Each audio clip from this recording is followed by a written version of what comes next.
general, eye color receives very little study compared to feather color, and then in some cases skin color, because skin color is a little bit easier to quantify and do things with. And feather color can be measured in museum specimens, so people generally like to look at feather color. You can't measure skin color in museum specimens. Chiti, you've worked in museums, right? No, Haven't you? actually, I haven't. No, no, no. So one of the things you'll realize is that the bare part colors fade very, very quickly in museum Right, specimens, and that becomes a problem. But feather colors don't. So there's right. been some, little discrimination of working on feather colors and not bare part colors or eye colors. But I think eye colors would be really cool if you watch like. There's this bird called a flame bowerbird, and you watch its display. It actually contracts and expands its pupil to show off its yellow iris, which Wow. is Okay. yeah, it's pretty cool. It's pretty cool, and it's a very interesting behavior that birds can do, and I definitely think there's something very cool to do there. Blue eye colors are the ones that fascinate me the most because they're mostly guanine or pterins that reflect light from Right. within feathers.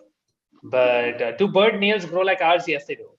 And birds will but they don't have nail cutters or a pedicure system, but they keep their nails in trim. And if you have a pet bird, you probably end up having to cut its nails every now and then, especially if it's going to be like sitting on your shoulder or something like that. Otherwise, you could hurt yourself.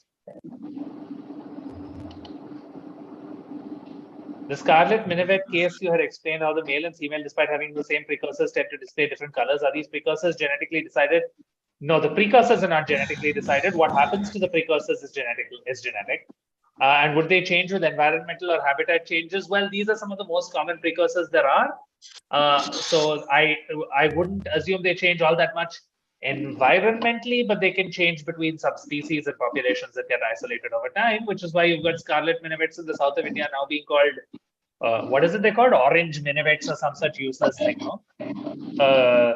Whereas the ones in the north are still called scarlet minivet, which is a semantic difference, but they're the same bird, just isolated and with somewhat different colors. No, juvenile birds don't have different colors because they've had a different diet. Juvenile plumages just go through a stage and then there's a molt and they molt into an adult plumage. And that's really all there is to it. But to study bird anatomy, well, every museum specimen was once a live bird.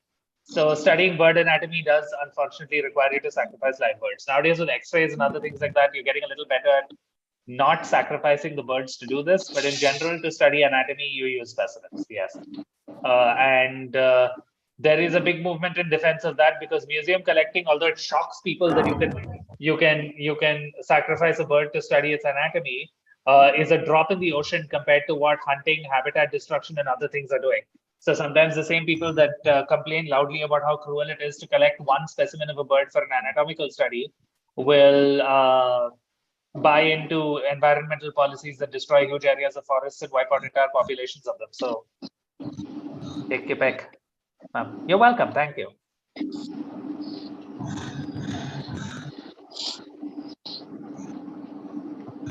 You're welcome too. Thank you.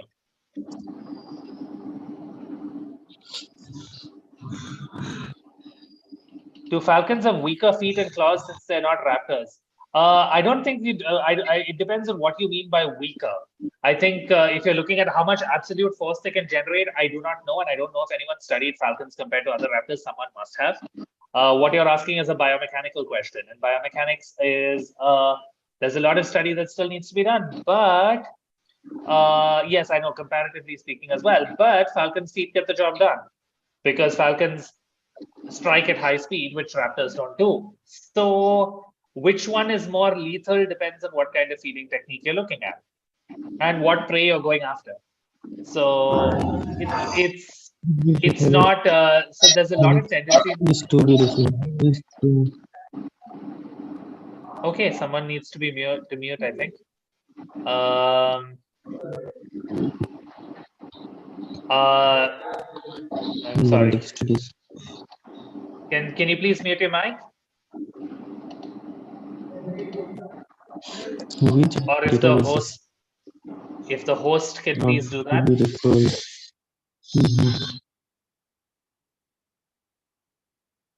Okay, I don't hear any noise anymore.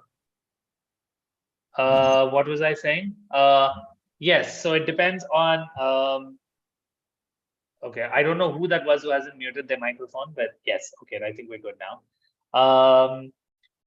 So yes, it depends on what it is you're eating, and the comparisons essentially apples and oranges. There's a lot of comparisons that tend to go, which one is weaker, which one is stronger, because we tend to think of everything as some sort of sports competition. But in reality, nothing is linear that way, and it all depends on what it is you're eating and what it is you're doing. So you can end up with apples to oranges comparisons if you're not careful when you're actually making these comparisons. When flamingos get their pink color from their feed, is it their skin or feathers that gets pink? Feathers. Which databases are to be referred to for bird anatomy and genetic studies? There aren't really databases of those. You can actually, it's mostly textbooks like the Handbook of Bird Biology, which comes from Cornell, but you do have bird CT scans that are on websites like Morphosource. And you do have genetic sequence databases like GenBank that have the sequences in there. But to actually know the phylogeny and others of birds is, again, I'd refer you to the handbook if you're not professionally inclined towards ornithology that way and you just want to read up on it. What is the interplay of coloration and natural selection? I'm pretty sure Manjari is going to talk about this when she talks about sexual selection. So that's the place where you want to pay attention to that. But it's also what I talked about earlier, which is the trade-off between crypsis and conspicuousness.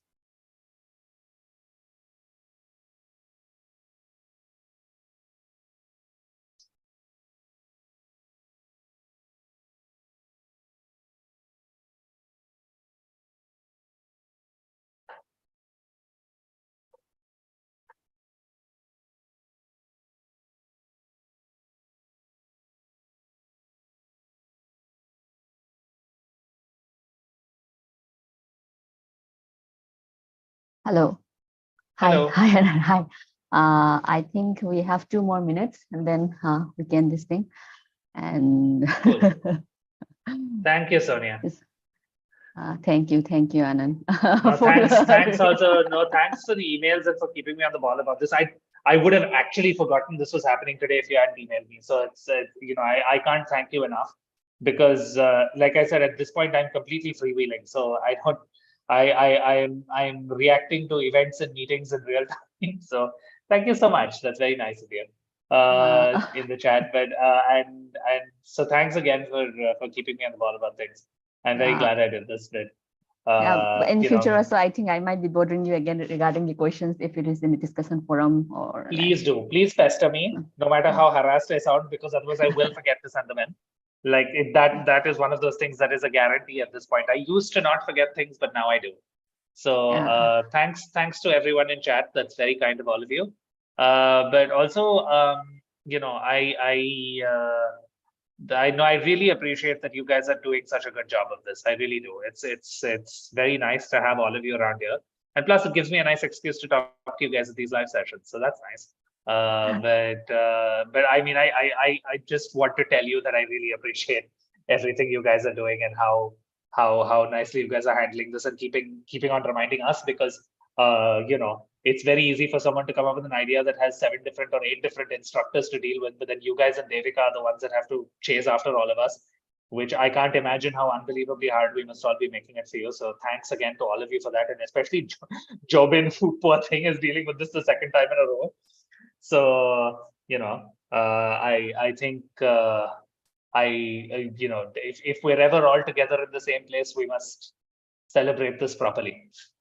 Thank you. Yeah, especially Zobin and very like I'm really Jobin, that he reminded about the live sessions and all. I was completely listening.